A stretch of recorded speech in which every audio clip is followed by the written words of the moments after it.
आमच्या सर्वांचे ज्येष्ठ नेते आणि खऱ्या अर्थानं शिरूर आणि कवठे टाकळी हाजी जिल्हा परिषद गटाच्या विकासाचे शिल्पकार, बेड भागाचं दैवत माजी आमदार पोपटरावजी गावडे साहेब, समस्त व्यासपीठ आणि समोर बसलेले मतदार बंधू भगिनी आणि माझ्या सर्व मायबाप जनते आणि सर्व पत्रकार बांधवांनो, मित्रांनो, निवडणूक जाहीर झाली आणि निवडणूक लागली.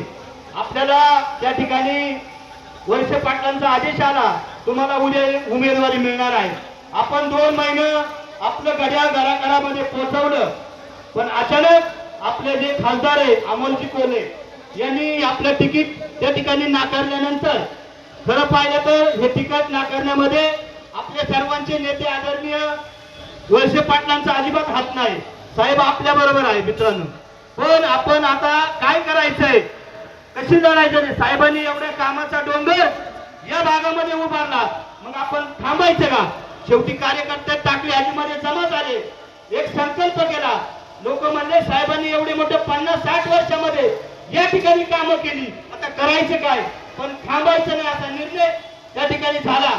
आणि बापू साहेबांच्या नेतृत्वाखाली आदरणीय साहेबांनी या राज्याचे मुख्यमंत्री आदरणीय देवभाऊ फडणवीस यांना फोन केला, साहेबांना असं असं झालं, ठीक आहे तुम्ही काळजी नका. आदरणीय राम शिंदे साहेबांना फोन केला. आपल्या सर्वांचे नेते या ठिकाणी दौंडचे आमदार माननीय राहुल कुल असतील आणि आपले प्रदेश अध्यक्ष त्या ठिकाणी प्रदीप कंदास यांची चर्चा झाल्यानंतर आपला भाजप प्रवेश ठरला.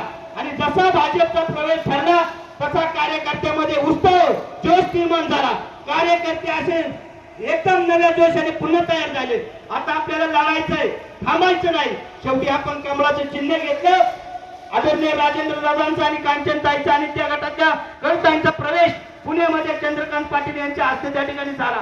शेवटी हे सर्व होत असताना मित्रांनो, आपण जर बघितलं, ज्या दिवशी आपला त्या ठिकाणी उमेदवारी अर्ज दाखल करत असताना 500 गाड्यांचा ताफा, एक ऐतिहासिक क्षण आपण त्यावेळेस अनुभवला. किती गाड्या होत्या, लोक स्वतः त्या ठिकाणी आले, कोणाला फोन केला नाही.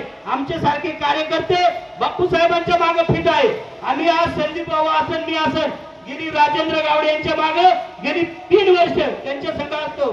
संदीप भाऊ, आपण या भागामध्ये कोणते काम असू आपण त्या ठिकाणी जाणार, कोणची पूजा असू, कोणाचा कार्यक्रम असू, बापू साहेब तर फोन केला का लगेच हरत होत्या. आपल्याला एकच काम करायचंय, कमळ कमळ हे चिन्ह ठेवायचंय.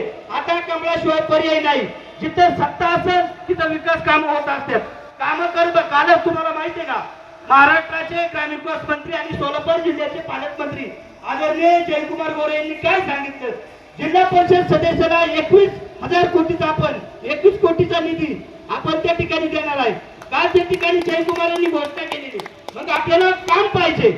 आपल्याला काय कोणाची चिरवाजिरीचे राजकारण करायचं नाही मित्रांनो, आपल्याला विकासाचं राजकारण. समोरचे उमेदवार कशासाठी उभे राहिले माहितीये का? माझं नाव फक्त जिल्हा परिषदला गेलं पाहिजे. अहो शेवटी काम करायचे, नावासाठी नाही.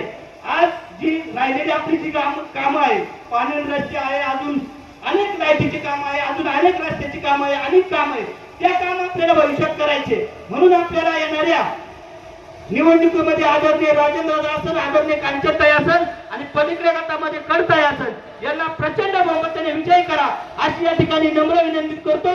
आणि जाता जाता सांगतो, कमळ